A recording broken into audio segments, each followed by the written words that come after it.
Oups.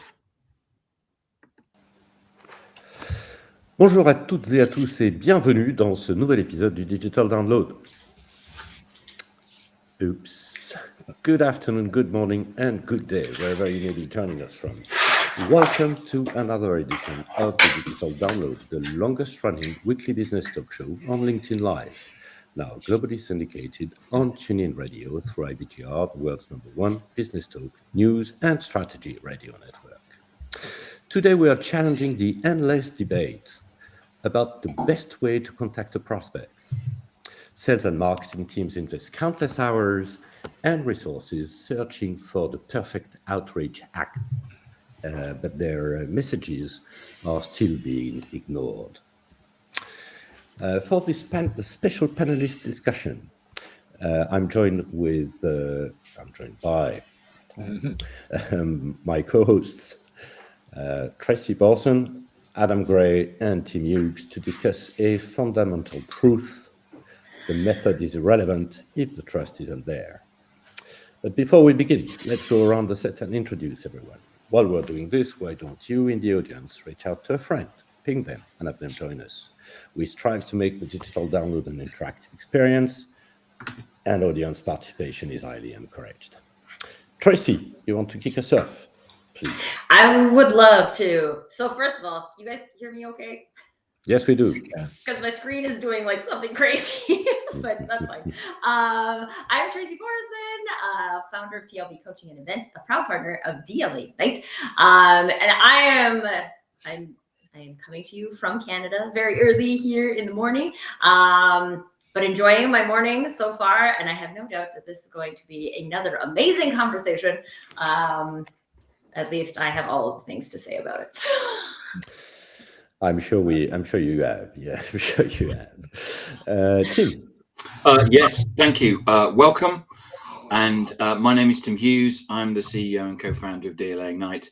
And I'm famous for writing the book, Social Selling, Techniques to Influence Buyers and Changemakers. Excellent. Thank you, Tim. Adam. Hello, everybody. I'm Adam Gray. I'm Tim's business partner and co-founder at DLA Ignite. And I love having guests on, but I equally love it for different reasons when we don't have guests on, and it gives us the opportunity to rant about things. And I think that so many of these topics are definitely worth a good rant because they're incredibly frustrating for us and indeed for everybody in business that's in a role which requires us to reach out to people. Just to confirm, if you're new, we will also rant on episodes with a guest. We just rant more on episodes without a guest.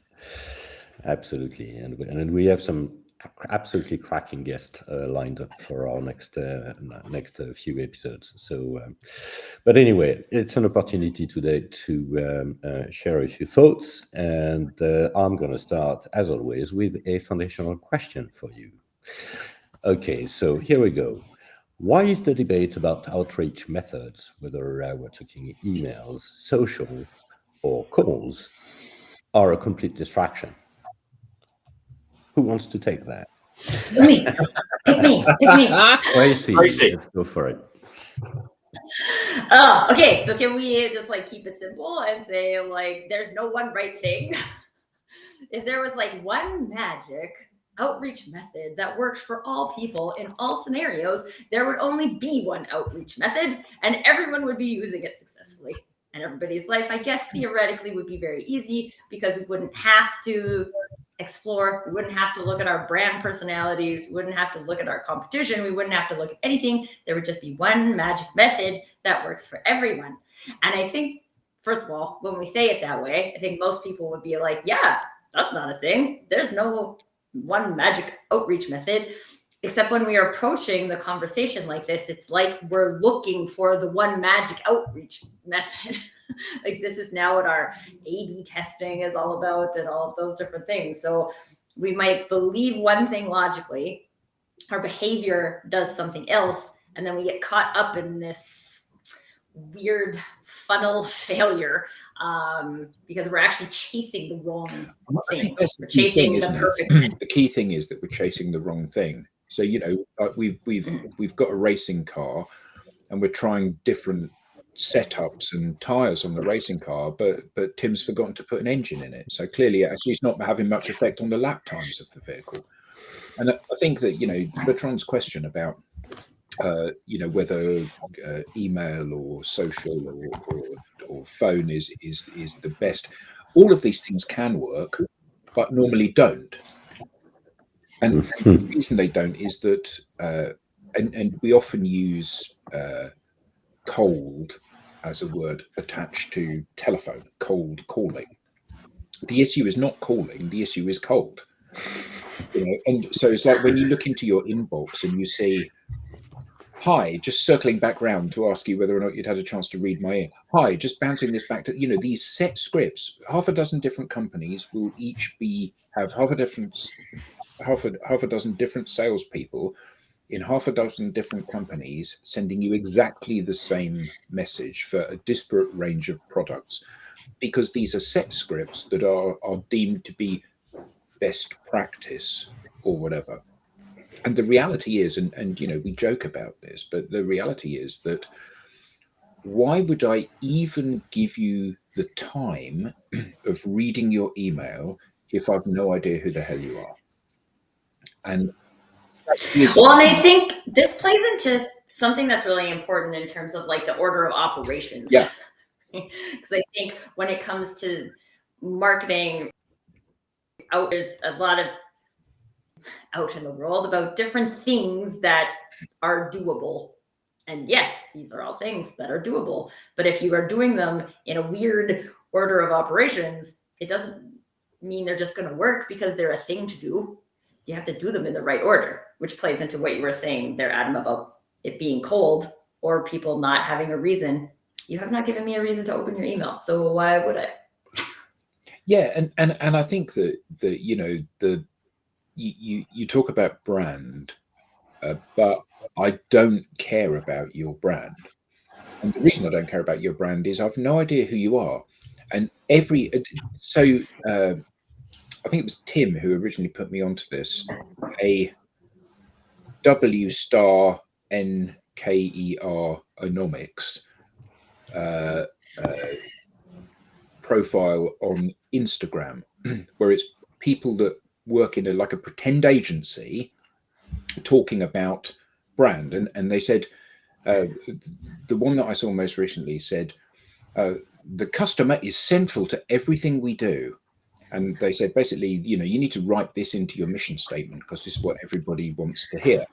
And it's what everyone wants to hear because this is what Barclays say, and what HSBC say, and what British American Tobacco say, and what Ford say, and what every company says this. And the problem, is that it doesn't differentiate, because nobody ever says we're a bit expensive, we don't always deliver on time, it's not 100% reliable. Everyone says we're customer focused and we're absolutely fantastic. So all these people are saying the same thing about their products. All of these products, if you believed what they say, would sort your problem out, whatever your problem happens to be. And because of the fact that everybody's using these superlatives about their product or their service, there's no differentiation. Every company claims to be the best. Every company claims to be the best value. Every company claims to be the most reliable. So against that backdrop, I look out into the marketplace and there's a million products. They all seem to be the same. Well, why wouldn't I just pick the cheapest or the one closest or whatever other subjective measure? Well, I'm going to pick from your company, Tracy, because I really like the fact you've got a pink logo. Because actually, in the absence of anything else, why not? I like pink logos. Why would I not pick your pink company for that reason?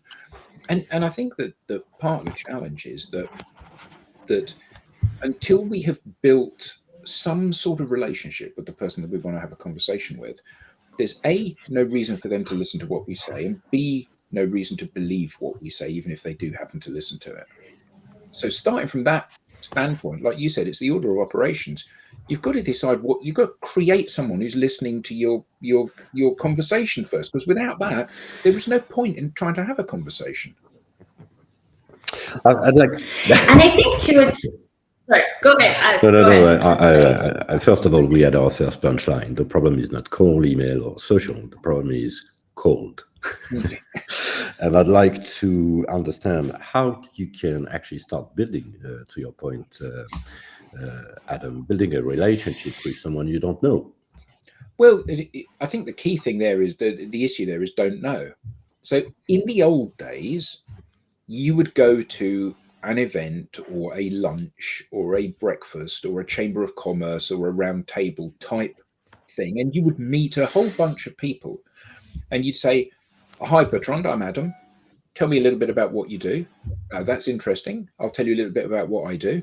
And you'd go, "Oh, that's interesting. Well, if I ever need that or know someone that needs that, I'll be sure to recommend you." And or we would have that initial meeting and you would think, "I don't like this person. You know, either I don't like their accent, I don't like their haircut, clearly not an issue for me. I don't like the way they articulate things." It's still a haircut, you know, Adam. It's overcut, maybe. They, you know, that I don't trust them. Whatever those things are, so I'm not going to think about them in that way. I'm not going to recommend them to it. But you would hope that people would like you, and they would start to open doors for you. But obviously, as we've said many times before, the problem with face-to-face events is that they're really, really expensive. They're expensive to arrange. They're expensive to go to. They're expensive with your time. And, you know, one of the biggest problems that you have is that if you go to like a lunch, you sit there for 2 hours and you've got a person either side of you that you talk to and get to know, and there's 200 other people at the lunch, and you never get to really have any relationship with those, never get to have a conversation with those people. So nowadays, the beauty of the digital, particularly, specifically the social space, is that you can go out and find, I think you would use the term, Tracy, find your peeps.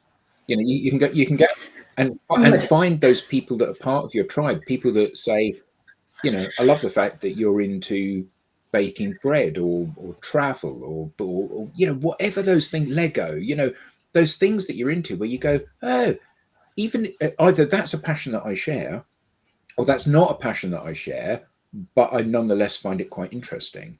And that's the basis, isn't it? So if cold outreach in any case, whether it's on the phone or on the email or on social media, is bad, why is the whole of every single person in the world doing it? Well, I think. Okay. So first of all, I think I think it is important to say that everything starts cold. Yeah, right? It has to. Everything does, right? So even I go to a family reunion and there's a family member there that this happens to me all the time. I don't know if this happens to other people where you're like, who is this person? I've been in this family for a while. That all of that, even seeing someone's profile for the first time, getting put in a group in a lab, like all of these things they start out as cold. So again, I think it's about how do we move from like cold into something, right? How do we start something warm, like the fire? Yeah. But I think the really important thing about that is that when you meet somebody face to face, when you meet somebody at a family event, the things that you are sharing and the things that you were talking about are things that are non-threatening. You know, if you share a picture of your son Nicholas building something in Lego, then anybody that's ever played with Lego has some kind of understanding of that, and they're quite happy, unless you were a North American head of sales for Lego. There's no implicit sales pitch in you saying, check this out, he's built a Saturn V rocket. You know, so I look at it and I go, oh, that's amazing. How many pieces was it? And how long did it take? And is he going to build other stuff to go with it? And we're having a conversation which builds friendship and relationship and rapport and understanding without you saying, yes, this is the list of the pieces that if you click this special link here, you're going to get 20% discount and all of that stuff that is so inherent in the world of sales. And, you know, the thing that I find most kind of upsetting about it is that every company claims to want a relationship-based sale and they don't. They want a sale.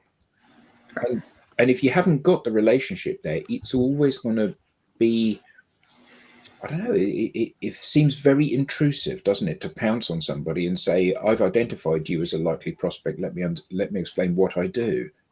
Because I don't want to hear what you do. But in the world out there, the only way that the world goes round is by selling stuff, isn't it? Absolutely. So we all start in a position where what we need to do is go out and we have to go out and introduce ourselves to people.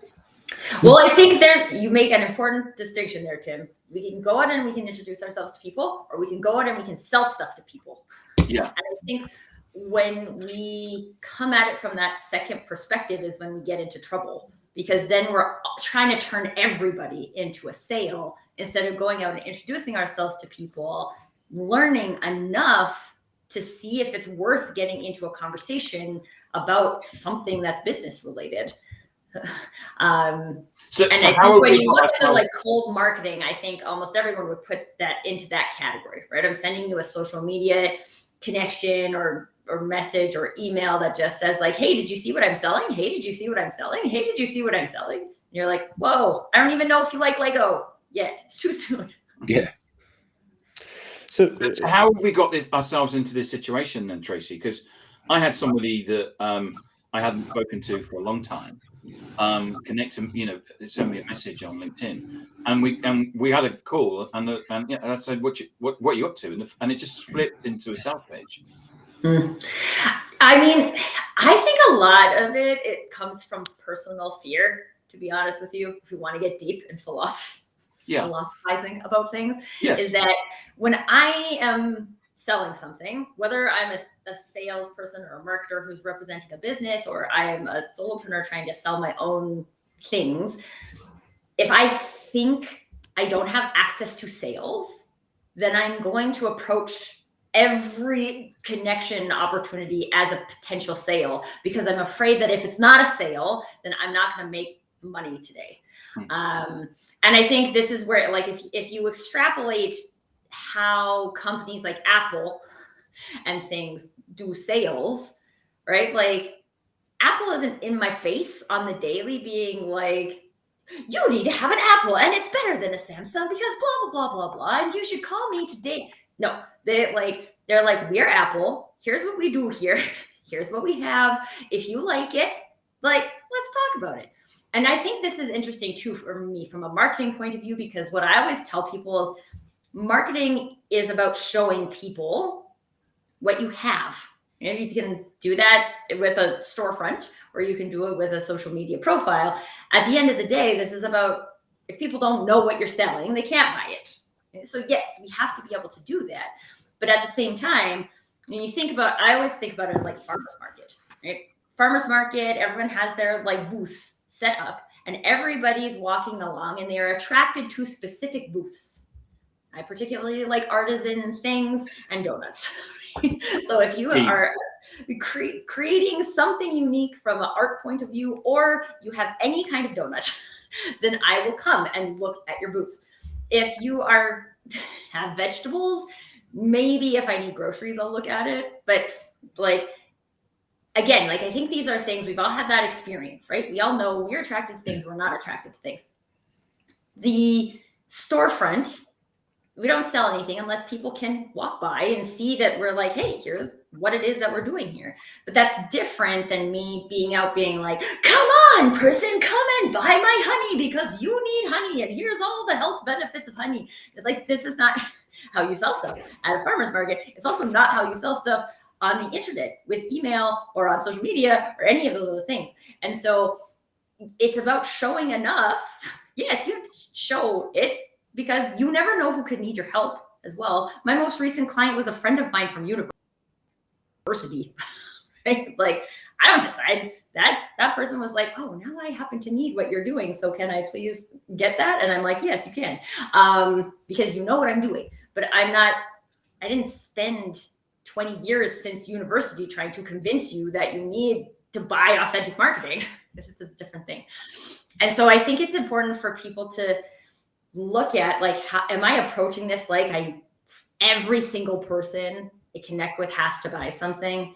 And then even like extrapolate back to your revenue model, right? Like, oh, I'm a coach that sells high ticket coaching. I actually need like 3 clients at a time. I don't need all 100 people who saw my LinkedIn post to be a client tomorrow.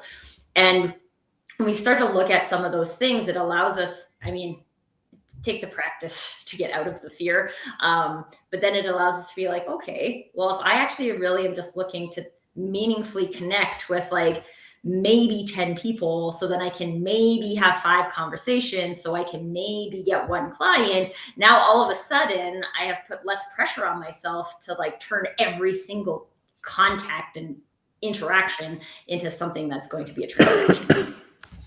Excellent. So we have a few. Sorry, it wasn't a big story there. We have a few comments from the audience, and by the way, we're going to talk about Apple again, because I think what you're talking about is Apple B2C. I'm not sure that they behave the same in the B2B world, but we'll talk about that. So, first of all, good morning, Katrin. Thanks for joining us today. We have a comment on building the relationship first from Stephen, and we'll probably talk a little bit more about that. And thanks, good afternoon, Ben, by the way, and thanks for joining. And Ben says, believe I said this before, but if there is one magic method, it resolves around, if you want to be interesting, be interested. Anyone wants to make a comment about this? Yeah, that's absolutely nailed it, because I remember somebody saying, if you think back to your last first date, and if the date went well, it's because the person that you went out with said, that's interesting, tell me more about that. That's interesting, tell me more about that. Oh, I'd like to hear more about that. Oh, that's and actually everybody wants to feel that they're being heard. And I think that part of this in this interchange, particularly in the digital space, is I have to earn the right to expect you to listen to me. And the best way I can earn that right is by demonstrating I'm listening to you. You know, the old adage, 2 ears, 1 mouth, use them in those proportions. And unfortunately, most people have 6 mouths and 1 ear that's partially deaf, because they're not listening. You know, they're too busy shouting, thinking that what they need is a greater share of voice. What they need is to have more impacts of their message. And they don't need any of that. What they need is to have people that are genuinely listening to them. And, you know, the best way you can convince somebody that you are good at something is to show them that you're good at something. So your great ideas, you package them up and you give them out to people so that they can go, that's a really good idea. Oh, I've tried that. That works really well. Because if you share something with me and I try it and it works, and you share something else and I try it and it works, and you share something else and I try it and it works, and you share something else and I try it and it works, it's like, well, she's pretty good because every time she tells me to do something, I do it and it works. Okay, so the only conclusion I can draw from that interaction is that your ideas are good ideas. Whereas if you tell me your ideas are good, no one's going to sell ideas by saying, buy my ideas because they don't work. So everyone says their ideas are good. And that's the reality, isn't it? You know, social is a fantastic, well, the digital as a whole, you know, that the internet is a fantastic platform for disseminating ideas, not disseminating messages, because people don't listen, people don't care. Disseminate ideas, share your best thinking with people because it shows them how good you are. All right. Bertrand. So where is the conversation on? No, is there any, because wait, so how do you introduce yourself is one of the questions. You said you've got to introduce, someone says you've got to introduce yourself. How do you introduce yourself in an email? How do you do that? So, I mean, I think it is important in this scenario to like take a step back and say, how do I think it's best for me to introduce myself? Mm-hmm. So for me, unless I have been introduced to somebody through email, I would not introduce myself through email. I do not feel like I learn about people through email. So I personally then would not introduce myself via email. That's not to say that there aren't people out there who feel like they can learn about people through email. So maybe they would like to introduce themselves through email. But I think that that's an important separator, is that how do you feel like it's best to introduce yourself? And then what channels and methods do you choose that match? But isn't that whatever the method? It's the similar as, you know, we could walk up to somebody in the street, tap them on the shoulder, and basically say, "This is my product." But we would never do that because we know that personally we'd probably get punched, or certainly there'd be two words and one of them would be oh. Well, and like I think this is a good pressure test, right? Like, so why? If you do that to someone in a parking lot, okay, but if we're going to do that, if that happens in the street, why, if we did it over the telephone or over email or spam people over social media, do we not expect the same thing? Why do they suddenly? If I get an email from somebody where it says, "Here's my list of products and services," why do they expect me to suddenly say, "Oh yeah, can I have 2, please, in blue"? Yeah, well, I think that the face-to-face interaction is a really good metaphor for this. So which is more attractive? I walk up to you and I say, "Hi, I'm Adam Gray. I'm an accountant and I help small and medium-sized businesses produce their accounts on time. Who are you and what do you do?" If I walk up, if you're on the radio, Tim just fell asleep. No, so that's one way of doing it. The other way of doing it is to walk up to them and say, "Hi, I'm Adam Gray. Who are you and what is it that you do for a living?" Now, one of those will make the person back away and fall asleep in Tim's case. And one of them may make the person say, "Hi, I'm Tim Hughes. I do this." I go, "Oh, that's really..." So one of them is encouraging people to interact with you.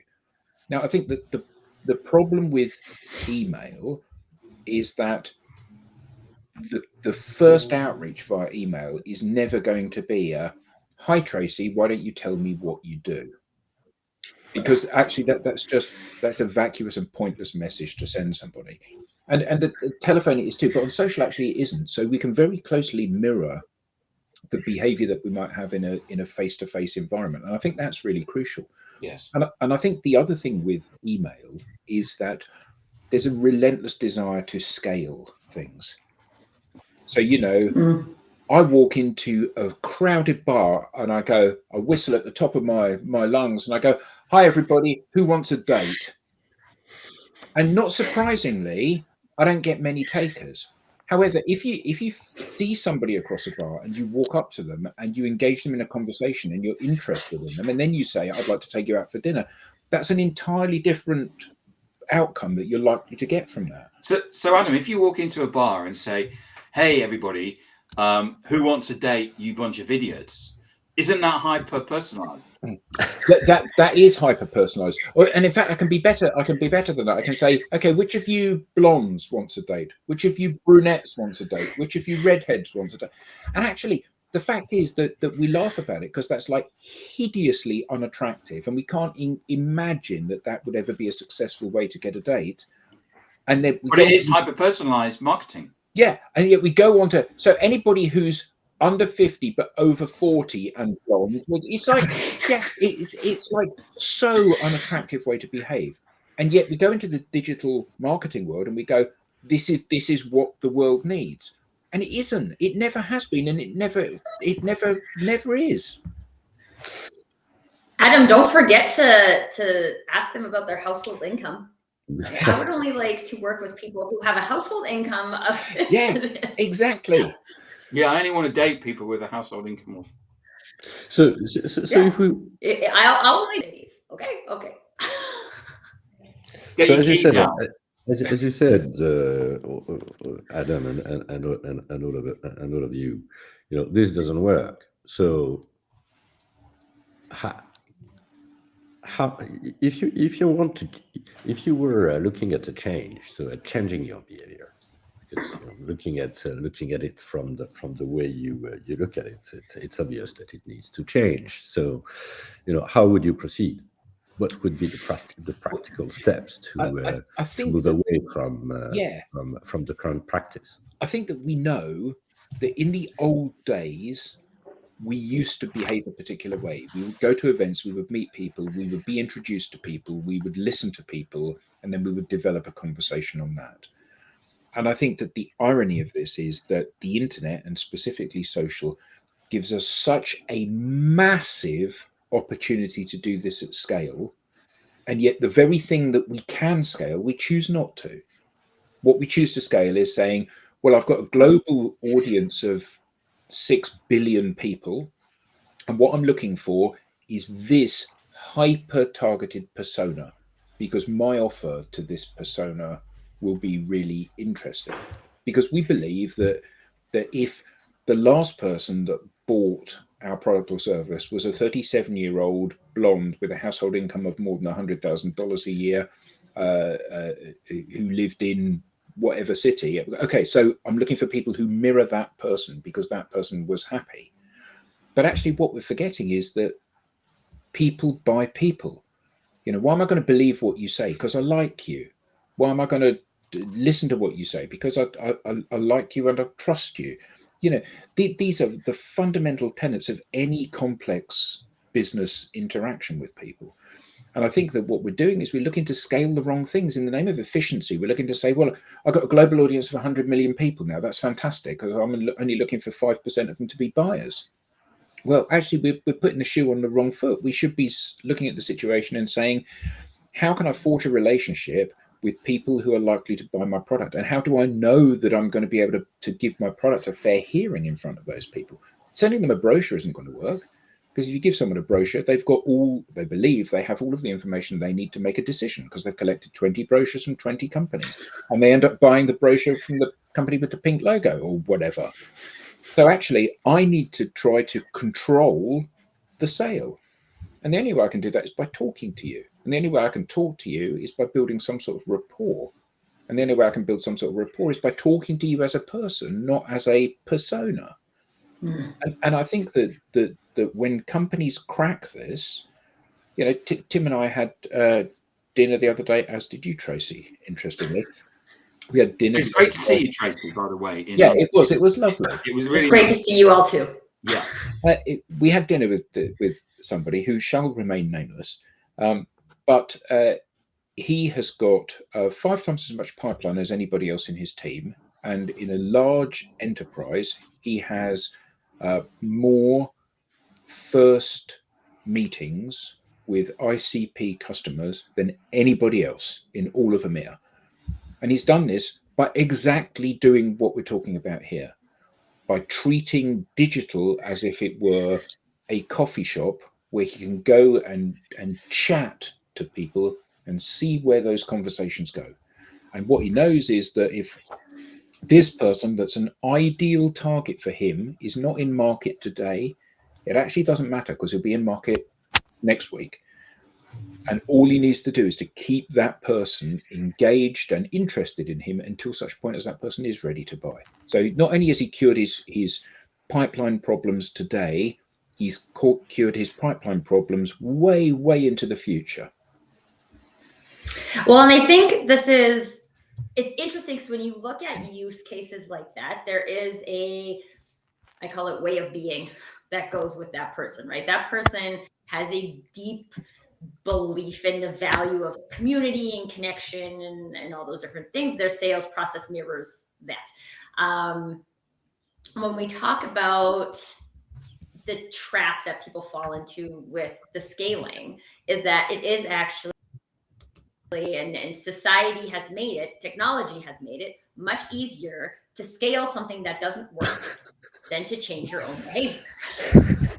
Right? So now all of a sudden it seems simple to just I'm doing this right now. It's not getting enough results. If I do it more, I will get the results that I want. And there's also marketing technology stacks and everything that are promoting this as the solution. So that is contributing to the problem. It is not helping the problem. And so people invest in CRM systems and automations and all of these things to scale the volume, because they think that the problem is that I'm not reaching enough people. They don't think that the problem is that my behavior is broken. And therefore it's difficult for any human to go through behavior change. It is. It's more difficult than just buying a tech stack that will do things for you faster.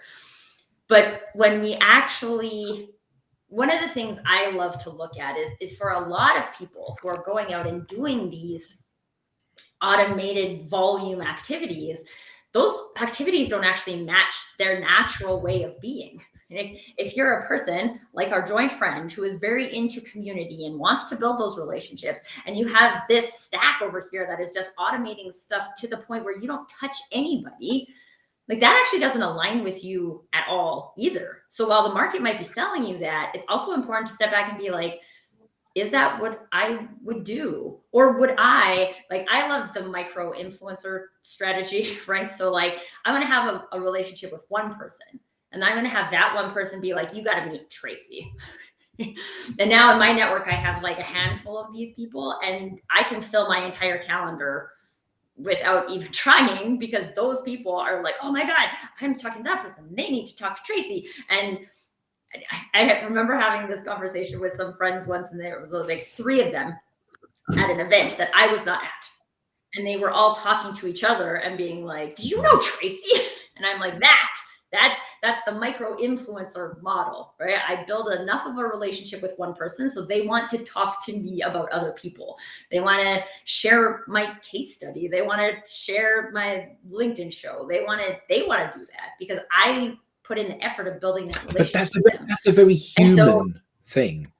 And I think that yes. that is the kind of part of the issue, isn't it? What people are looking for is they're looking for some electronic device that they can just turn it up. So I get more leads coming in and more leads coming in. So some years ago, through one of our partner resellers, we ended up working for a company that was kind of right in the middle of this MarTech cloud, and they had a tool that would enable you to hyper identify people that matched your ideal criteria. And the narrative was, this is what we do. We're the only people that do it in this space. And what this gives you is a massive uplift in the yield from the, in terms of the leads you can generate from the marketing activities that you're doing, which everyone goes, oh yeah, that's what I need. So they were talking to us because they didn't have any pipeline, because they had no leads. And it's like, okay, I mean, talk about eating your own dog food. They switched off their machine because it didn't work. Yeah. They actually didn't use it in themselves. But they had a really good story, didn't they? They had a really good story about how this... The head of marketing went home and cried every night. Yeah. But I think this is also the thing, right? Like, when we realize that we're solving the quote unquote problem that's not actually the problem, right? Like, even the whole concept of hyper targeting, we've touched on it a couple of times, so I want to say something here, is that almost always it is focused on demographic information. It is focused on your gender. It is focused on your age. It's focused on your household income. It is focused on your location. All of these things are demographic pieces of information. Most people buy because of something that's going on in their head that they have not revealed to the world anywhere in a data collection methodology, which means I can't actually target. I always use so I sell authentic marketing advisory. Okay? Most people are like, what is that? And I'm like, yeah, let me tell you. But the point is, there's nobody on Google searching for authentic marketing advisory. And I don't choose it because people are searching for it. I choose it because this is what I do. And to me, that is doing what you would do in marketing. And there's whole depths of layers of that. But like, I can't convince somebody to want authenticity. I can't. But there are also people walking around in the world who are like, oh, I am not being very authentic. How could I be more authentic? And I'm like, oh, hey, that's what I do over here. I sell the authenticity shoes. Right? You want to try on authenticity shoes? This is the place where we do that. But it's not, I can't learn that information on your profile. Like, maybe I get lucky every once in a while and someone hashtags authenticity, right? But like, at the end of the day, I don't know what that means to you. I came up with my own definition for what it means. So it can be an igniter of a conversation, but it is not the thing that decides whether or not you are actually no. But the issue is, the issue is that people that know they need to be authentic are people that have a fundamental belief that they're a decent person. Because if you're evil, or you think you're evil, you're not gonna think authenticity is your route to success. Now, one of the things that I find really interesting is that when we're kids, we all think, oh, I'm not a very nice person, and the people that are friends with me are only friends with me because they don't really know how not a nice person I am. And as we get older, we become much more confident. In most instances, we become much more confident about who we are. We go, well, this is who I am. You either like it or you don't, and that's your choice. I can't influence that. But to take that, and then one of the challenges that we've seen over the years has been to take that kind of self-belief in a one-to-one environment. Okay, you don't like me, you do like me. That's great. But to take that and scale that into a global audience, people are really scared about that because they think the people that like them are just going to be an anomaly. So the idea of being authentic is really... We got loads of time, Bertrand. It is like really difficult for people to grasp and believe, and that's why people don't look for that as a solution, because they don't think that's where the gold lies. There's gold in them, their hills, which there are. People that are authentic are the people that are more successful and build huge audiences and people that love them. But people that are not being authentic don't think that that's what success is. They think, well, I need another set of letters after my name or another whatever. Can we pick up Benedict? Yeah. But and before we pick Ben's question, I just wanted to come back to what Tracy said about that was a cracking punchline, by the way, about technology makes it easier to scale something that doesn't work, but doesn't have change behaviors. Right, so there is a change in behavior that might be requested, and Ben is asking that question. Memes spread like mind viruses, fast and sticky. Can that viral mechanism be paired with trust building, or do they fundamentally contradict each other? So the thing about memes is that there's nothing wrong with memes, and in fact.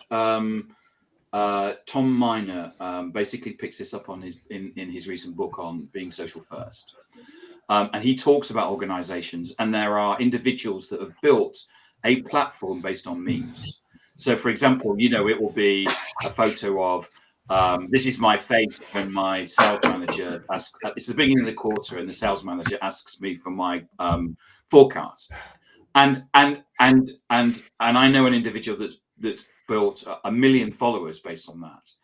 But the difficulty is with any organization or in any individual is how do you translate that into something serious, like a piece of business? Yeah, it's not credibility, is it? Yeah. So you can there are lots of examples of people that have built followings based on memes and jokey videos, but how do you then actually say, right, we're now going to sell a piece of training or a jumper or whatever? And that's the difficulty, and the road is littered with people that have decided to try and do something funny and then turn around and say, I now want you to buy something that's serious. Well, and I think so the question is it exclusive? I think that's really the question. Back to changing mindsets. Is there a way to use this type of stuff to change mindsets and still build a trusted relationship? What we've learned is that people jump to conclusions. They see a little bit and they assume a lot, and it takes an awfully long time to change the conclusions that people have jumped to about you.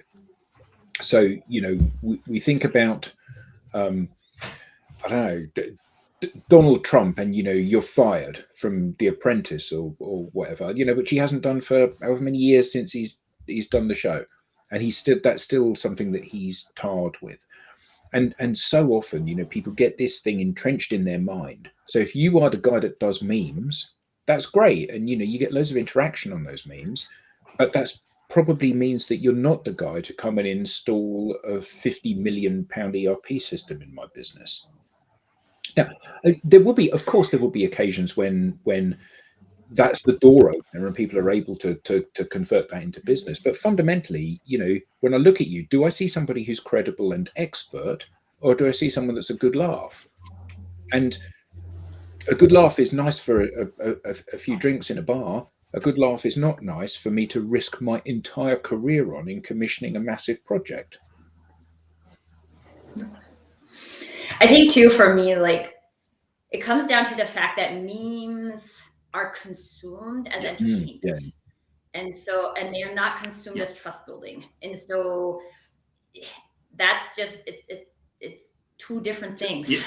And so if you've built your brand identity on entertainment, then people are going to consume your brand as entertainment. They're not going to consume it as it's the same as going to the cinema. What I do is, like, I go to the cinema, I consume the content, and I walk away. That doesn't mean I'm going to buy anything, and it's certainly not community. Right. Because what community is the fact that people, quite often we have on this program, people actually talking to each other in the chat. That's what community is. And we know that we've had people, and please do this if you're in the chat and you're talking, please connect to the people that are also leaving comments, because the community is the way that the community takes place outside of this show. Right. We said earlier, I think you said, Adam, that you might be developing a relationship with someone who's not in market right now, but maybe next week or next month. But then the question, I guess, is how do you make sure you don't lose that connection, so that whenever they are on market, they are in market, they still think about you? Well, I think that this is true of most people out there. Let's assume you've got 1,000 connections, and you know who 100 of them are, and 900 of them, you've no idea who these people are, or why you connected, or when you connected. But the people that you do notice are the people that are engaging toward you, and then you are engaging towards them. And part of that is that if they comment on your stuff, you start to see their stuff. That's the algorithm working. And part of that is because if they comment on your stuff, you see their face, and then you notice their stuff, which is your mind working. But either way, the closer you move to these people, and the more you invest in keeping these people, keeping you in their line of sight and them in yours, means that you're likely to be preeminent at the point that they are ready to buy. Now, whether they reach out to you and say, I'm ready to spend $1 million now, probably not. But they might reach out to you and say, I'm starting to do a little bit of research in this area. Can you help me? Can you give me some advice? Or can we have a conversation, please? An informal chat about this. But all of that comes from you positioning yourself as an expert and not an entertainer, further to your comment, Benedict. But also that you are seen as somebody that is approachable and friendly. Because if you have set yourself up as being, a really tough closer, people are unlikely to walk up to you because they fear what will happen. Whereas if you're seen as a really friendly person that's always smiling and happy to help people, they're much more likely to walk up to you. And I guess further to your initial comment, Tracy, this is about setting your stall out as you want to be perceived. If you want to look like you're fun and a bit of a joker, then set it out that way. If you want to look like you're an expert, but an expert that people can engage with and have a conversation with, set it out that way. And so often, I think, we misinterpret being dull for being professional. And there's a bit of crossover in this Venn diagram. You're allowed to smile and laugh and have fun, but also you've got to have something heavyweight to back it up with that demonstrates you do know about your specialist subject. You do know what you're talking about. I think one additional thing I would add there too is that I think this is where marketing can be most successful at living, is giving people a place that they can stay in your orbit. So whether that is a newsletter, a live show, a podcast, or like something that can allow people to maintain that experience of you. So just like Adam said, with your stall, right? Like, do you feel like you can maintain your stall experience on email? Great, use email. Personally, I don't, because I don't feel like I like it. I don't like it. And so that's that's where, when we're talking about also outreach, which can kind of like bridge between sales and marketing, like marketing are the things that you will give to your audience for free. People don't have to pay to consume them. And so what can you give to the world for free?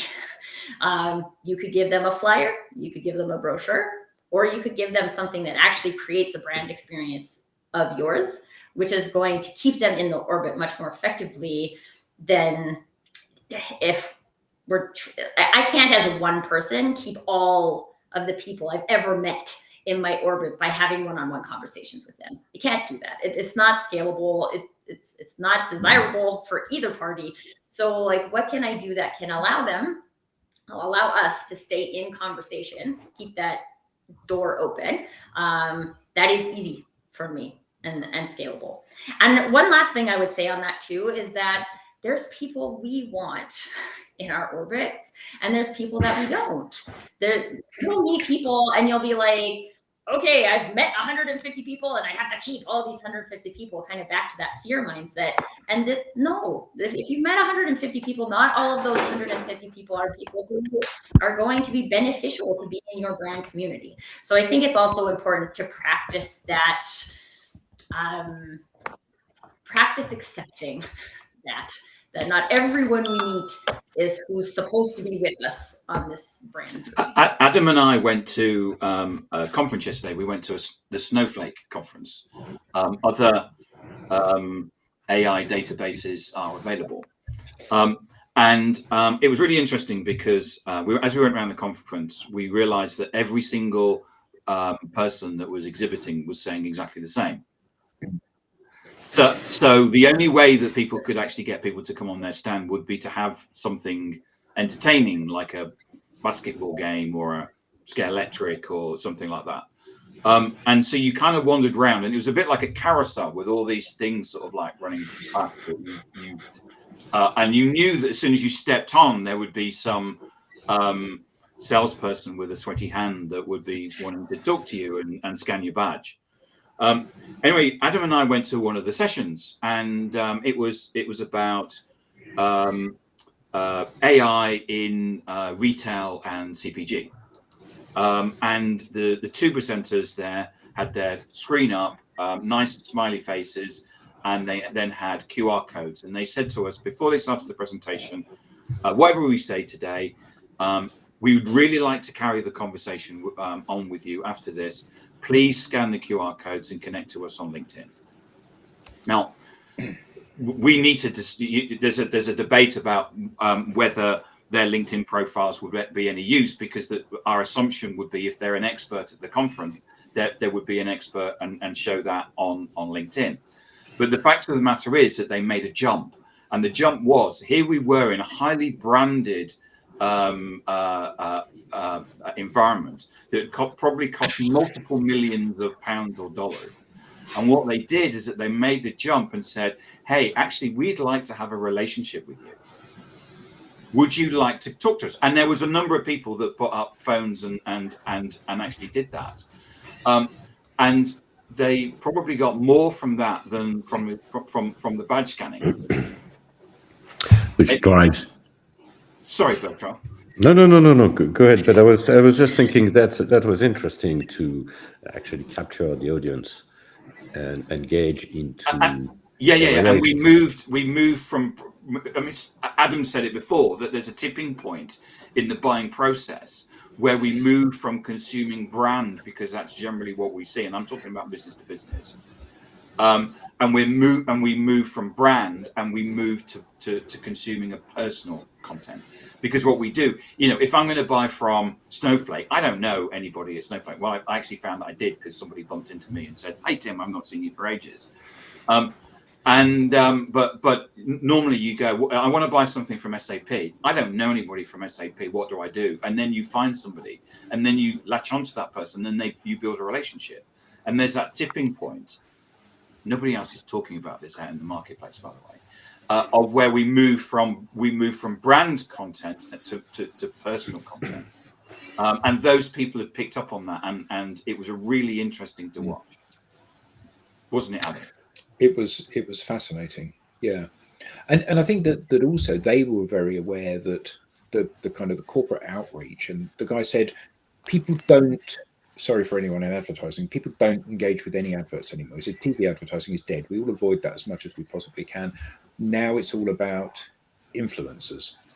Now it's all about people that influence, and I think that I think he was talking specifically at this point about like the Kim Kardashians of this world. You know, I'm seeing a new pair of training shoes on her and I want to buy a pair of those shoes.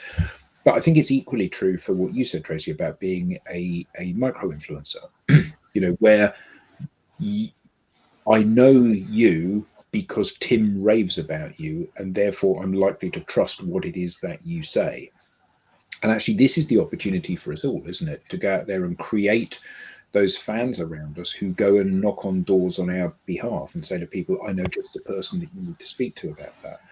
And that's where the true power is, because at the end of the day, you know, if I only knew you, Tracy, through Tim, it would be like, well, I don't know anyone that does marketing really, except I know Tracy a little bit more than anyone else because I know her through Tim. And actually, that's enough. You know, you only got to be a little bit ahead of the finish line, haven't you, to win the race?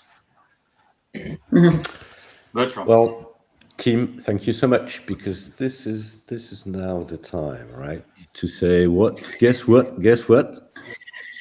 We now have a newsletter. Do we? And so you should not miss an episode with that. Get the show highlights and the Beyond the Show insight. Get your phone out. And everybody reminder, who's watching it, get your phone out. Yes, exactly. And trying it. Scan the QR code. And scan it. And then not only can you get the newsletter, but you can connect with the people on the show and get in the conversation. And we don't do anything where we say buy my product because we're great or anything like that. It's all it's information. You'll learn stuff. Excellent. Well, thank you, everyone. Have a great weekend, and see you next time. Thanks, Bertrand, for organising this. Yeah, thank you. Bye-bye. Thanks, everyone. See you, Tracy. Yeah.